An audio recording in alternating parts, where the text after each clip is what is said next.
Magandang araw ho sa inyong lahat. Ako po si JDB, ang inyong paglingkod. Pag-usapan natin ngayon ito.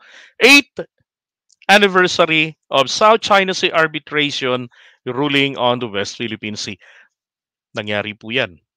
Ngayong araw na to, July 12, 2016. So, ika-8 taon na po ng tagumpay natin dyan sa laban na, sa kaso na isinampahon nila Pinoy. Sa kabila ng naagaw ng China sa kanila ang Scarborough Shoal dahil po sa mga mali-maling pagdidesisyon ng kanyang mga alagad, di ba? So, masakit lang naman pong isipin na sa kabila ng tayo nga po ay nagtagumpay rito, nagkaroon tayo ng Presidente Duterte na talaga namang gumulat, no, sa mga tao na naniniwala sa kanya na siya po ay strategist, magaling, nilalaro niya lang ang China, putik na yan, hindi pala, pinamimigay na pala ang Pilipinas sa China. At walang malasakit dito po sa lumabas na arbitration award na kung saan po ay pabor sa ating bansa ang resulta nito. Ano naman ngayon kung hindi po nakisali ang China? 'Di ba? Ang masakit, deserve lang daw po nun ang basurahan. Bakit? Kasi po, yung award na to, itong arbitral ruling, ay sinasabi nito na wala pong basihan at hindi pwedeng mag 9 dash line claim base po sa historical basis ang yung historical claim ng mga incheck. Na kanilang paniniwala, ito pong bahagi na ito, yung kabuuan halos ng South China Sea, ay kanilang pag-aari. At sabi rin ng mga tanga na mga nagpapaliwanag, sa pangalan pa lamang daw po ng South China Sea, ibig sabihin pag-aari daw po ng China. Sus Mariosep. Bakit ang Indian Ocean pag-aari ba ng mga Indiano? 'Di ba? Ngayon, meron tayong mga kababayan na mga hudas, mga taksil sa bayan sa mga bagong panahon. 'Di ba? Meron tayong mga ganyang mga kababayan. Diba? Ito yung mga sabi ni JV Ejercito, 7 million ang bayad ng China sa kanila. Hindi naman po talaga tayo magtataka kung bakit etong iba talaga namang wagas kung magpakahudas para sa China. Diba? I'm not gonna name names. Diba? Pero alam nyo na yun, kilala nyo na kung sino-sino mga yun. Diba? So, eto, kilala nyo to. Dati natin pong hinanghaan ito, si Atty. Trixie Cruz Angeles. Pakinggan nyo naman ho. Actually, sa kanyang post, siya po yung pinakatalagang nag-trigger sa akin, si Atty. Cruz, kung bakit ako kumalas na sa pagsuporta kay dating Pangulong Duterte. Dahil po sa kanyang post, nung merong collaboration, tawag nila collaboration, ito pong Partido Komunista ng China at ang partido ng itong Padapalaban.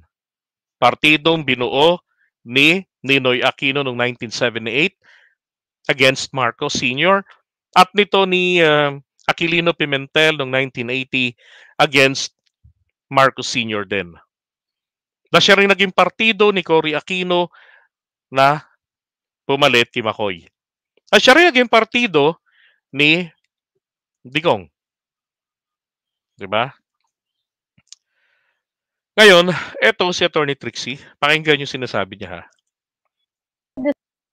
Teka muna, daldal agad eh. Ngiti lang. Sige na nga, salita ka na nga. Baka mag-lock. Remember that China does not have that obligation. In fact, they opted out of recognition. Ibig sabihin, alam niyo kung bakit tumuloy ang arbitration? Okay, ibig sabihin, wala pong obligasyon daw ang China na kilalanin yung ating yung arbitration ruling. Wala raw pong ganyan. Hindi raw po dapat wala raw obligasyon si China na kilalanin 'yan. Arbitration kahit hindi kinikilala ng China. Pagka nasa International Court of Justice or even during arbitration, you have to submit to the jurisdiction of the arbitral panel or to the International Court. Tama. Kinakailangan ho kasi kapag nasa International Court of Justice or sa mga arbitration, so dalawang bansa kayo na nag-aaway, kinakailangan po ay pareho kayo na lalagda na isinasubmit ninyo ang sarili ninyo sa jurisdiction ng arbitration court. Okay? Or committee, o kung sino man yan. Ang problema, hindi po tinanggap ng China yan. Bakit? Alam naman kasi ng China talagang wala silang ipapanalo. Wala talaga sila. Dahil kung totoo po na may kakayanan silang maipanalo yon, pabor sa kanila, kahit sa lakas ng kapangyarihan nila, di ba? Kahit na po, nasabihin natin ng mga Amerikano pa yung mga humarap sa kanila roon, puti ang kulay at hindi mga singkit, ihaharap po nila with proudly presents yung kanilang mga pruweba na nagkaroon po sila ng dominion dyan po sa West Philippine Sea. Wala po naman tayong pag-aangkin dyan po sa ibang parte ng South China Sea. Doon lamang po tayo sa 200 nautical miles exclusive economic zone na itinalaga po ng ating yun ang UNCLOS at nito pong PD 1599 ni Apu Lakay. Di ba? Kapag hindi ka nag-submit to the jurisdiction, hindi nga mai-impose. Sasabihin ka halimbawa ng Pilipinas, we agree to bind ourselves to a decision. Did China do that? No. But No. the arbitral panel made a decision na hindi i-bind natin ng China anyway. It goes against established principles sa international law. It's about sovereignty. You will only be bound by that decision if you allow yourselves to be bound. And China did not from the start. So, okay, wala tayong pagtatalo doon. Tama po yung sinasabi niya roon na this is about sovereignty. Ibig sabihin, di ba, ganito po kasimple yung sovereignty. Yung karapatan o kakayanan na impose ng kanilang sarili o makapag-gobyerno sa kanilang kaharap. Parang tayo, 'di ba? Sovereignty natin dito po sa buong teritoryo natin kasi gumagana yung mairal yung mga batas natin diyan. So that is the concept of sovereignty. Okay? So si Attorney Trixie po, she's not referring to the sovereignty in relation to the territory. Hindi po ganun. Kung hindi po, dun lamang po sa dalawang nag-aaway o magkatunggali. Ang Pilipinas at ang China. Sinasabi niya, walang sovereignty o walang kakayanan na ma-impose sa China yung arbitral ruling. Kasi nga from the very beginning, yung prerequisite na kinakailangan yung kabilang partido ay sumailalim doon sa arbitration jurisdiction na anuman ang maging resulta nito ay kikilalanin. Hindi po ginawa yun ng China. Wala po tayong pagtatalo doon. Ako, I have no problem with that. Ewan ko lang sa ibang nagpapaliwanag. Ano yung sinasabi ninyong respetuhin yung arbitral ruling? Respetuhin ninyo yung sovereignty. That is the only obligation of other countries and of international bodies to respect sovereignty. Because mali. Okay? Yung lumitaw po naman kasi sa arbitral ruling, ito naman po kasi ay nakabase doon sa UNCLOS. Simple lang eh. Ano sinasabi po ng UNCLOS? Sa pagkatapos daw po nitong 12 nautical miles territorial water para sa mga pulupulong mga bansa, mga coastal states katulad natin o may mga access sa dagat. So yung mga 12 nautical miles nila, yan po yung territorial water, hanggang dyan lamang po maaaring ipatupad ang batas. Okay? Hanggang dyan lang ang jurisdiction. Ano jurisdiction? Para makapag-gobyerno. Makapag-impose ng kanilang kapangyarihan. Alright. Then, we will have 200 nautical miles and that is the exclusive economic zone. Hindi umiiral ang ating mga batas doon. Okay? Pero, tayo po ang merong solamenteng karapatan na mag-explore, makinabang, mag-develop ng mga resources na makukuha doon. Pwede ba nating i-share? Pwede po nating i-share. 'Di ba? Doon sa mga kasundo natin. Kung ayaw natin, pwede ba? Pwede rin. Ano pwede nating gawin? Pwede lang po nating itaboy. Hindi po natin pwedeng saktan, hindi po natin sila pwedeng damputin at arestuhin. Bakit? Kasi limited jurisdiction. Tandaan nyo, Ang ating batas hanggang 12 nautical miles lang mula po sa gilid ng tinatawag nating baseline. Okay? Gilid ng ating katubigan.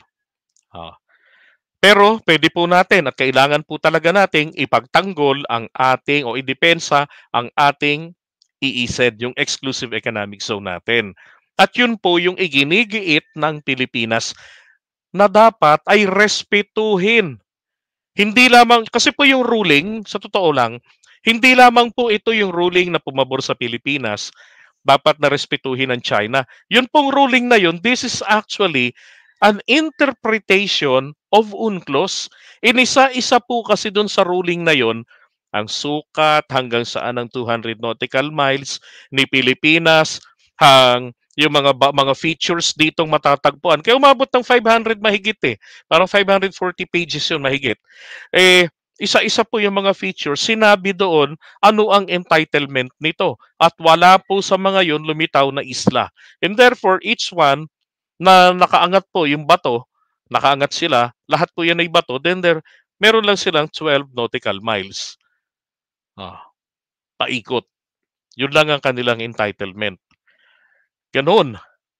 Yun lang naman po yung nilinaw doon. At saka, hanggang saan ang iised ng Pilipinas. Problema, yun pong ruling na yan, kumbaga, ito po ay lecture. Pag binasa ng China yan, on their side, it is like a lecture sa kanila na, ito yung 200 nautical miles exclusive economic zone. Bakit ba tayo nagkaroon ng UNCLOS? Kasi, ang nangyari po nung araw, kanya-kanyang bansa ang mga bansa-bansa po ang nagdi-declare kanya-kanya ng kanyang sukat ng 200 nautical miles. Yun po yung nangyayari noon. 'Di ba? Yung iba 400, 200, so nagkakagulo-gulo. So ngayon, to make it simple, tagto 200 na lang kayo. At yun naman po yung tinatanggap ng buong mundo. Ang China, tinanggap yan, pero ayaw nilang kilalanin. Kapag sinabi pong kilalanin nyo arbitral ruling, kilalanin nyo UNCLOS, ganun po kasimple yun. Because the arbitral ruling is just a simple interpretation or explanation ng UNCLOS.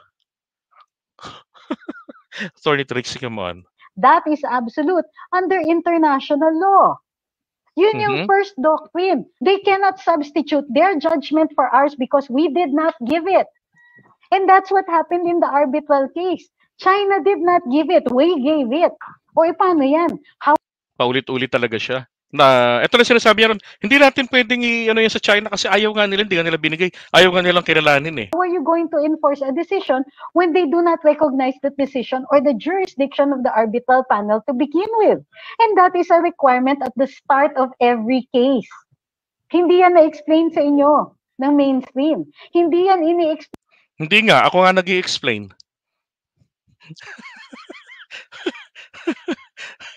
Ay, nako. Panel to begin with. And that is a requirement at the start of every case. Hindi yan na-explain sa inyo ng mainstream. Hindi yan ini-explain sa inyo kaya you feel so jingoist. Jingoism is an extreme form of patriotism that often calls for violence towards foreigners and foreign countries. We're not calling for violence. Mali yung mali yung pagkakaintindi nyo. No, we are not advocating violence. We're not advocating violence. Kayo nga yata yun kasi hindi nyo kinukundina yung ginagawa ng China na pananakit eh. 'Di ba? Meron ba ni isa sa mga to na awa dun sa thumb na naputol? Kahit sa daliri na lang. 'Di ba? Wala eh. Sa kanila pa, pag nagpaliwanag, we have to understand China. That's fucking bullshit. Ba't kailangan nyo kaming lecture para sa China? Hindi yan ini-explain sa inyo kaya you feel so jingoist. Gusto ninyong makapaglaban dahil may arbitral decision tayo? Hindi nga nirespeto ng arbitral panel yung sovereignty ng mga bansa eh. Ang sinasabi lang ng presidente, this constitutes evidence of our claim. It's evidence. It still has to be settled later on.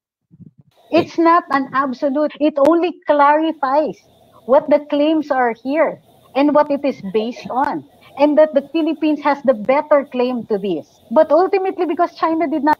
So alam niya na, ha? Sabi niya, but the Philippines has a better claim to this. Tama. We have the better claim to this. Alam niyo,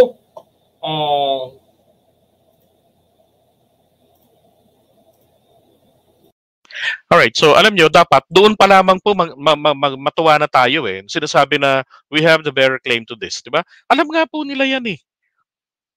Di ba? Pero bakit ganun? Bakit kayo mga taksil sa bayan kumbaga? Oh. Katulad ng mga DDS. How could you guys be proud of this? Di ba? Sarili nyong lupa, sarili nyong bayan. Paano kayo nakakatulog ng maayos? Paano nyo naaatim na paano nyo naaatim na ganito? O ngayon ikaw 8th anibersaryo. 'Di ba? So ano pong pinaka-the best dito? Mga kababayan, wala po tayong kakayahan na makipagpatayan diyan. So ano pong pinakamagandang magawa natin? Hindi po manahimik. Bakit? Sapagkat what's gonna happen is this. We will lose the area larger than the total land area of the Philippines. The minerals, oil, fish, and 'di ba? Ang daming mawawala sa atin doon. At trillion po yung mga biyaya na madudulot sa atin 'yan. At ito pa masakit. Kapag natalo tayo diyan, nagpaubaya tayo, kapag sinunod natin si Digong, si Duterte, ano mangyayari? Hindi na po natin 'yan mababawi sa China. Pag tayo po ay naduwag. Tayo sinasabi ng ating presidente, Filipinos do not yield. Tama po, wag po tayong patitinag sa mga demonyo. 'Di ba? Tuloy lang ang pananampalataya sa Panginoon. Ganon din, wag rin tayong patitinag sa mga taksil sa bayan. Kahit na ganong ganda ng paliwanag nila. So kaya ano pong pinakamagandang gawin natin? Continue, fight for it. Today than never. Yun po yung pinakamagandang magawa natin. Okay?